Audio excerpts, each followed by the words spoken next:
to be AEW is to be under constant attack. You do a great show, and the next day somebody's saying something negative. You do 5 great shows in a row. Somebody says something negative. You break the ticket record for the most tickets ever sold for any wrestling show in the history of the world, and somebody has something bad to say about it. I just, at this point, I don't worry about it. We just need to go out and do great shows week after week. And so, again, to be AEW, no matter how good you do, there will be people coming for you, gunning for you, because that's what this is. There's a reason that every single person who stepped into my position until now has gone out of business. I'm the only one left. Everybody who has stepped up and put millions of dollars into this and done it week after week, and there's no off season. You do it 52 weeks a year. It's a fight, and that's a credit to the fans.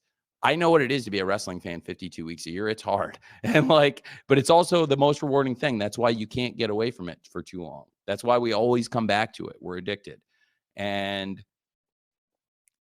it's worth the fight. And I love the fight. And I'm never going to stop fighting it. No matter what happens, no matter how things change, it's worth it. It's the fight Jim Crockett fought, and Vern Gagne, and Ted Turner, and so many other people that have tried, and God bless them all. And I'm doing this for all of you. And I know all of you are here in spirit. So thank you.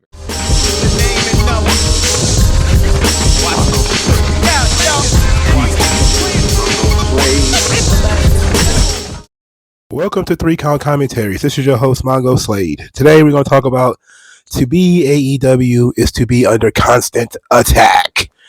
Tony Khan with his victim mentality. We're going to talk about that. We might actually get into some responses too, just to have some fun. But we're going to start with my response to Tony Khan, and then we may get into the Twitterverse and what they have to say about this. First, I'm going to defend Tony Khan a little bit. A lot of people attack Tony Khan because he's the son of a billionaire, and they say, well, he started out with this humongous head start with his daddy having billions and billions of dollars. Well, let me ask you this question. Which wrestling promoter did not start with billions of dollars? Even if you go back to Jim Crockett Jr., the guy who was behind Jim Crockett Promotions right before it was sold to Ted Turner, his dad ran the territory. His dad already owned it, so he basically inherited it. Then you have Ted Turner, who was a billionaire already. Dixie Carter, her family were billionaires. Todd Gordon, the owner of ECW, it was funded through his jewelry company, which his dad owned before he started running it. I think Ring of Honor, because I don't know that much about Kerry Silkin, might be the only wrestling company I can think of within the last 30 to 40 years that was started and has lasted more than 10 years that wasn't started by a billionaire or somebody who inherited large sums of money. Even Vince McMahon, even though he was raised pretty much in a trailer park, his dad owned the WWF before he basically inherited it, but he ended up buying it from his dad. So everybody who takes a crack at Tony Khan for being rich already and this not being that much of it being a plaything for him, it's like sometimes these people, it's more of a Dixie Carter than a Vince McMahon or Jim Crockett. So when he compares himself to those guys, you have to understand, Jim Crockett was born in the business. His dad did it. Vince McMahon, born in the business. His dad did it. Tony Khan is more of a Dixie Carter. Basically, it was, Daddy, I like wrestling. Daddy, I want to run a wrestling company. Daddy, buy me a wrestling company. The difference between the two, of course, is that Dixie Carter bought into TNA after it was started by the Jarretts. And either you want to say Jeff Jarrett and Jerry Jarrett, Jerry Jarrett's mother started a wrestling company. So he was born in the business. So when you look at Tony Khan from that perspective, understand a lot of wrestling promoters come from money. You got to have money to run this thing. It's just not something you're going to be able to bootstrap from literally nothing. It's too difficult. Now, when he starts talking about, to be AEW is to be under constant attack, I looked at this and I just thought, man, how delusional could you possibly be? Try being Vince McMahon. Vince McMahon suffered more attacks in the first 5 or 6 years he was owner and operator of WWF than Tony Khan has suffered. By the time the 90s had come around, Vince had been arrested for steroids. He has been called a rapist in public. People made fun of the product. Other promoters were making fun of the product. Bill Watts was making fun of the WWF product on his television. The trade magazines have been like Meltzer's and the Wade Kellers, 30 years of them trashing WWF shows. 30 years of it. AEW and most other wrestling promotions like TNA, like Ring of Honor, like New Japan to a degree, have all been created by animosity towards the WWF. Okay? The idea that Tony Khan is facing undue, unfair criticism is like, look, he's getting criticized because he puts on a television show. Everybody who has a television show, everybody who has anything that they promote in public is going to get criticism. You're going to get backlash. You're going to get a response. It ain't always going to be the response that you want. Now, Tony Khan didn't seem to have a problem with Twitter.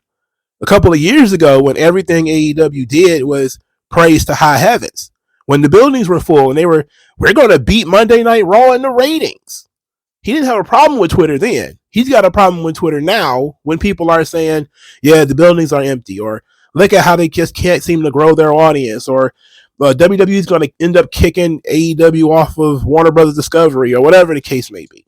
Now he's got a problem with Twitter. Now it's a bunch of bad face posting. Now it's not fair. It's like, well, the bickering back and forth between WWE and AEW, it goes back a couple of years now. AEW, they claim that Triple H started it with the Pissant Company, but when you understand that a lot of what created AEW in the first place, again, was animosity towards WWE. And guess what? If you cannot complain about what happens on Twitter when you add to it, because literally a few hours after he talked about how Twitter is essentially a dumpster fire and everything's negative, he took a shot at Disco Inferno and called him an irrelevant parasite on Twitter.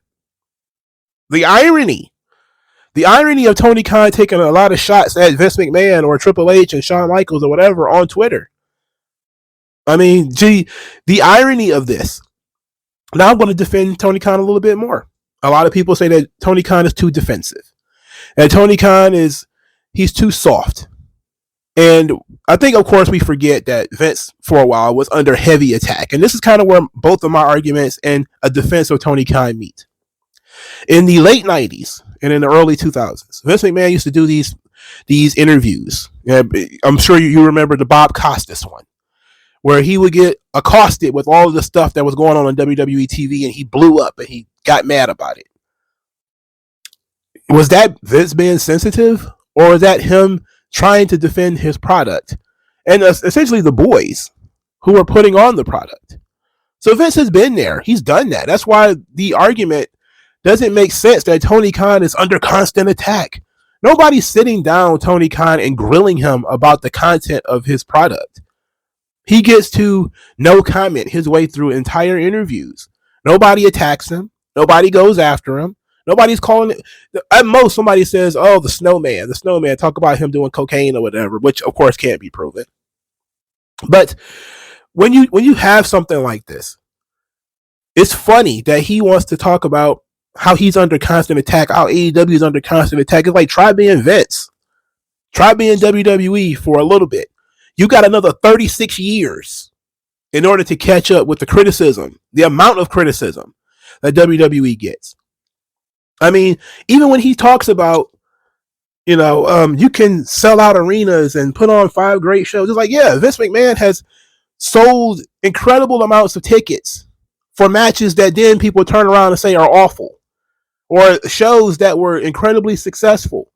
And then you go on Cage Match and there's some dork on there with no girlfriend and lives with his mom telling you that the show was terrible.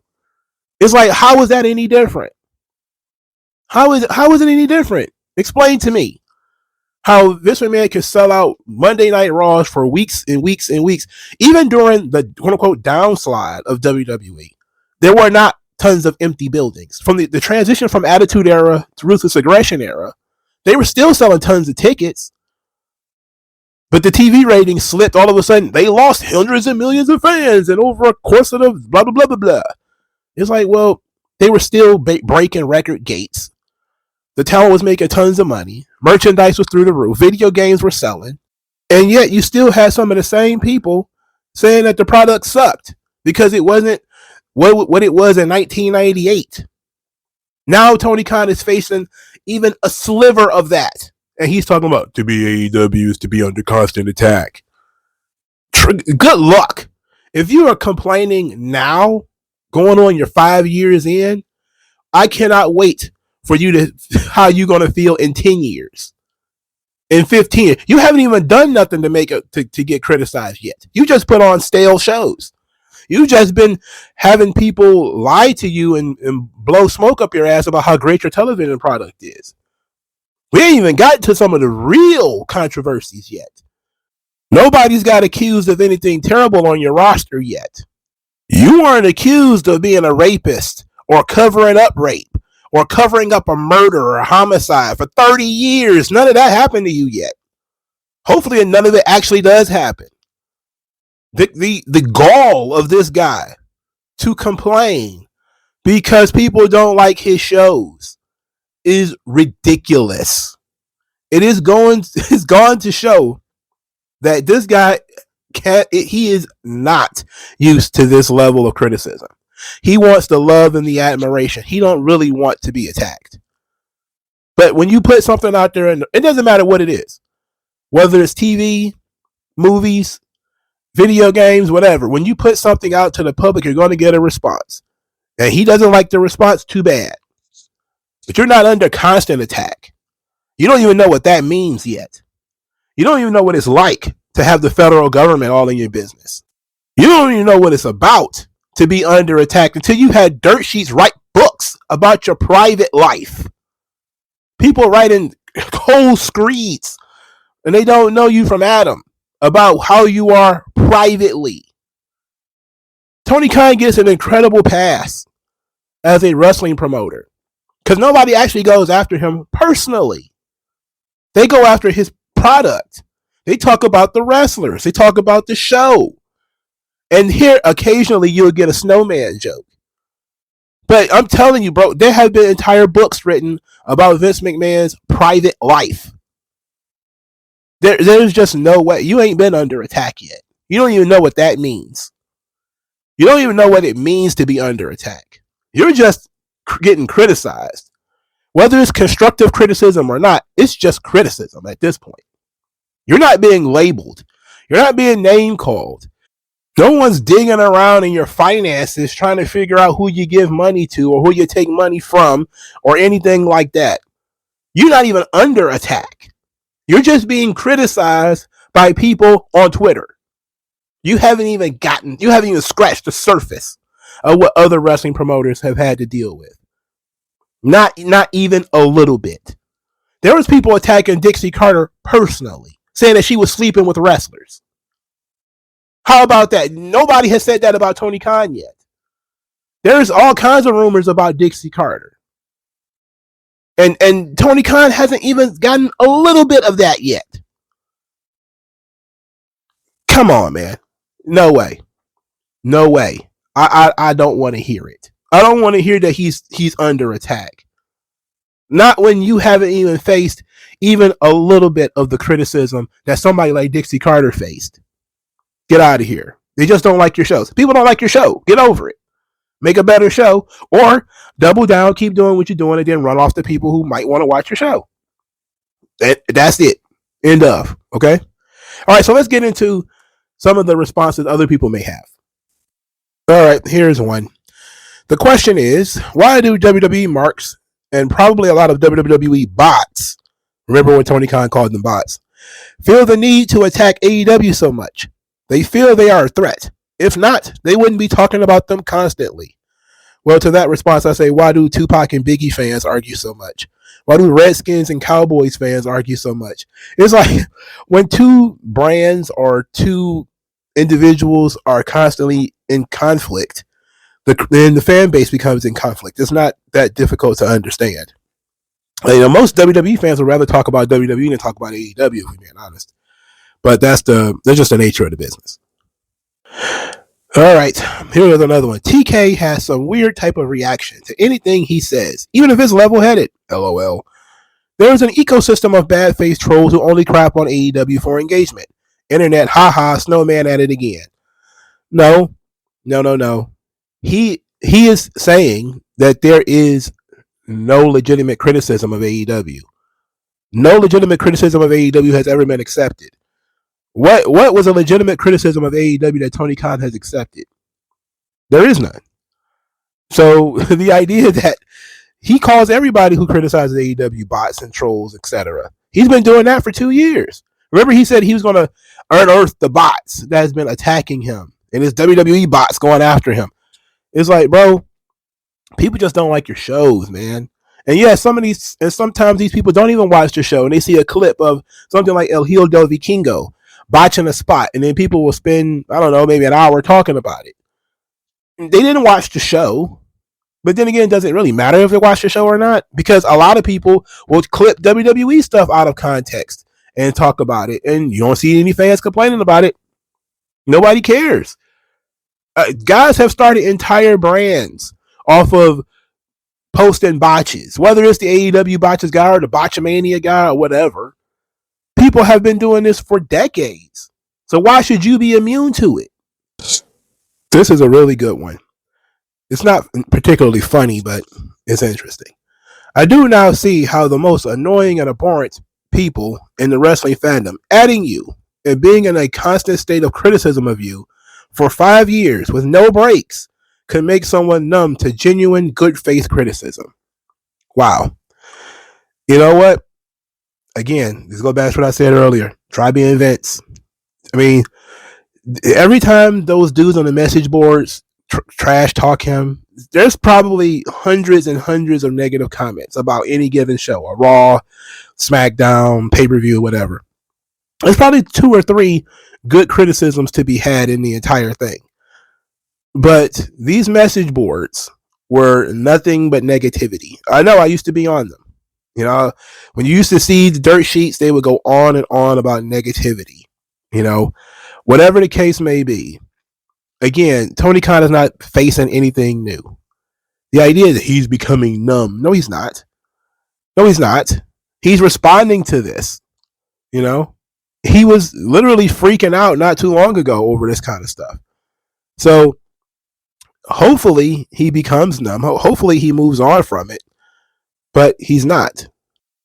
Here is one. I can't with whiny Tony. TNA has been the little company that could for about 10 years now. And it's because they learned to just run their race and just worry about themselves. Tony should take notes. Just worry about AEW and the rest will take care of itself. Interestingly enough, TNA, or Impact Wrestling, has been around for a really long time. There was a time there, especially early in the part of the life of TNA, where you used to see a lot of negativity about Monday Night Raw or a lot of negativity about SmackDown, and people boosting TNA. Again, we've been here before. You know, I know every generation has this sort of new, war, but we've been here before. We've seen this already. TNA is still around. And a lot of the TNA fans are saying, hey, we still here. We're still doing it. We're not necessarily competition. We're a far distant third. I saw that Impact brought in Okada, Will Ospreay, and somebody else that's major, and they still only sold like 700 tickets in Las Vegas. They're a far distant third. But that just goes to show that TNA is still around. You know, they're still trying to do their thing. People just choose to ignore them. They just pretend they don't exist. So that's the only other option you got, is either people are going to criticize you, which means that people are probably engaged with the product, or you could be TNA, in which nobody cares what you do one way or the other. You could, set the roof on fire. People will be like, TNA sets the roof on fire. And then 2 weeks later, Vince McMahon's eyebrows are uneven. And that will get 2,000 views, and everybody will write an article about it and talk about it, whatever.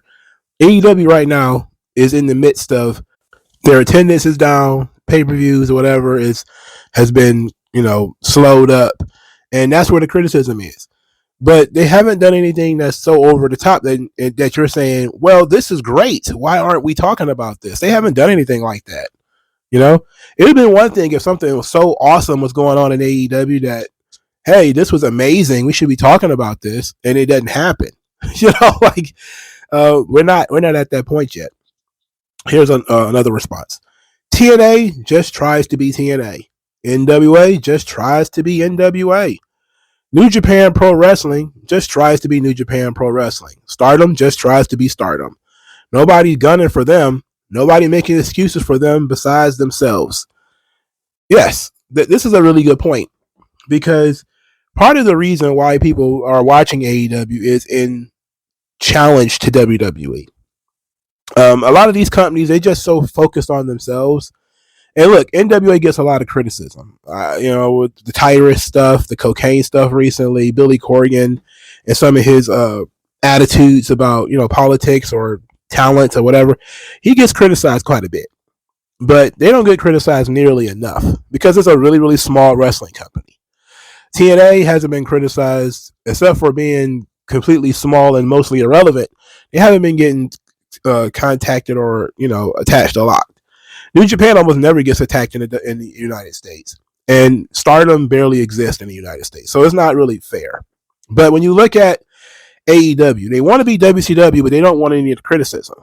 They want the money, the adulation, the celebration of being the number 2 brand, but they don't want the criticism that comes with it, which is very unfortunate because that's what they're going to get. All right.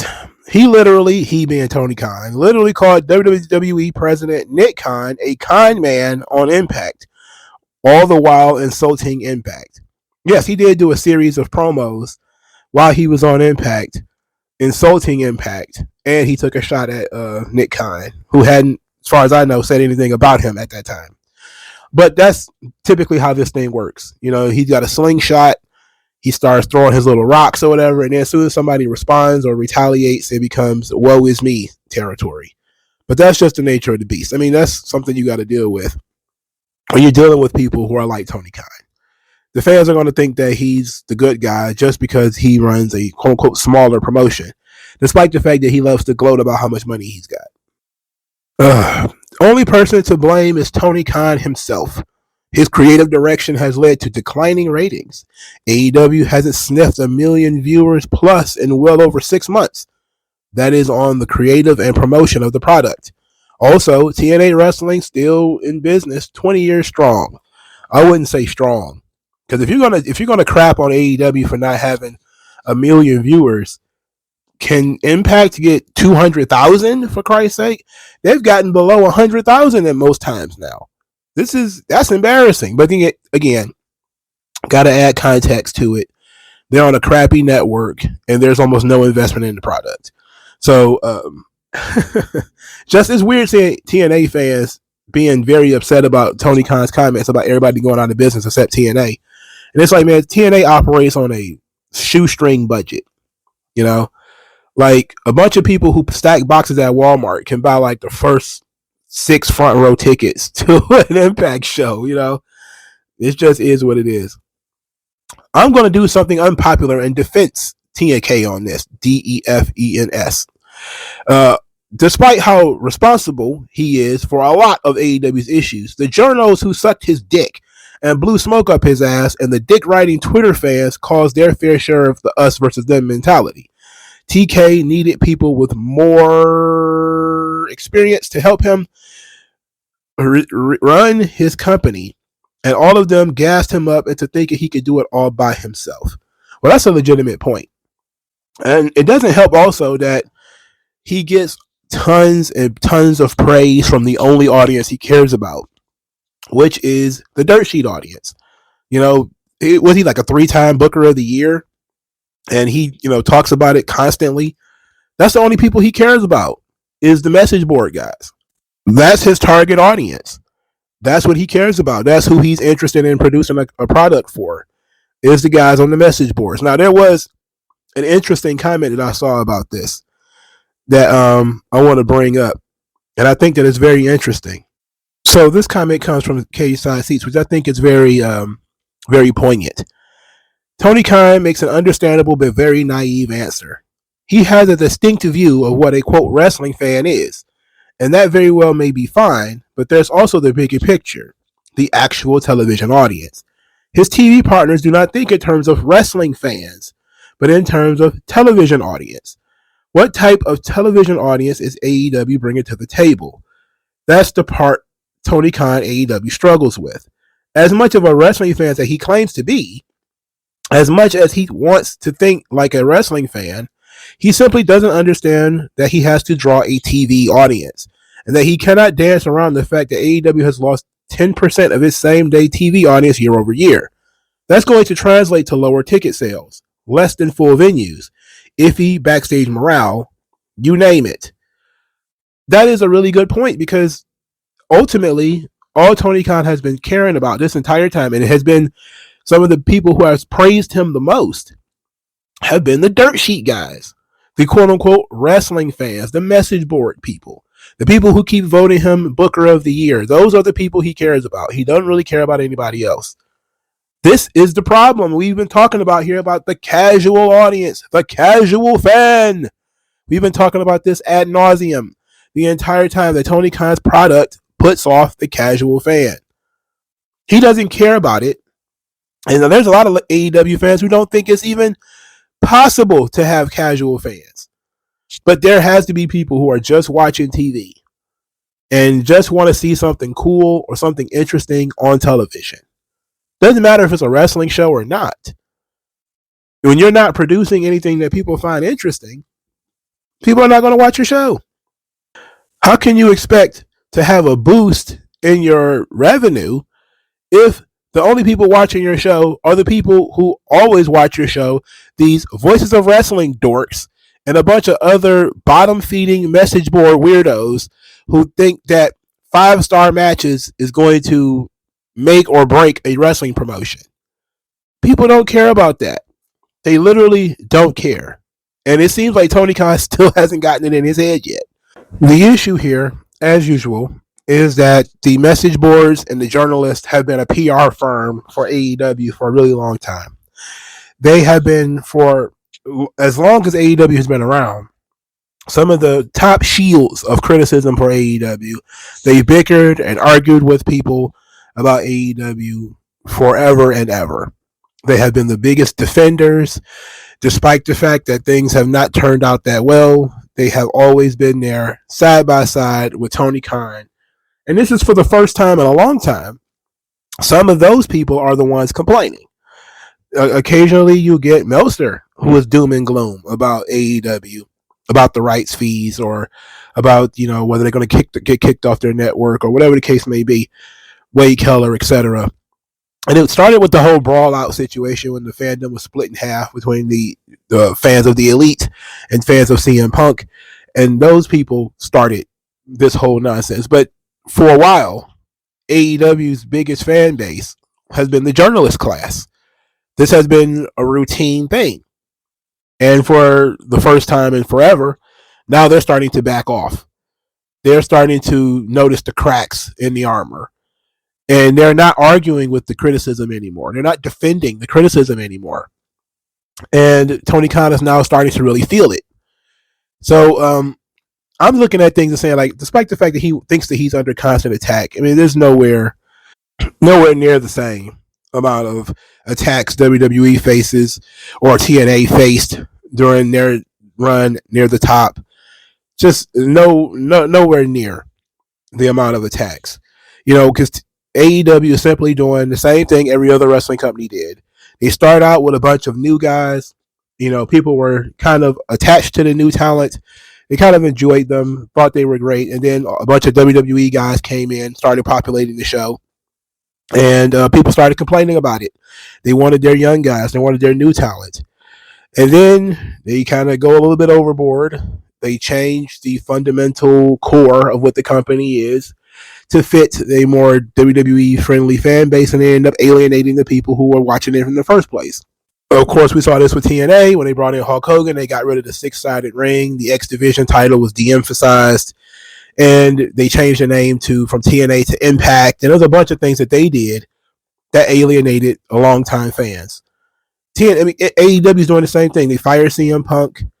They have de-emphasized the Elite, which their fans really liked. Now it can't be helped that Kenny Omega has diverticulitis and he can't wrestle. That can't be helped.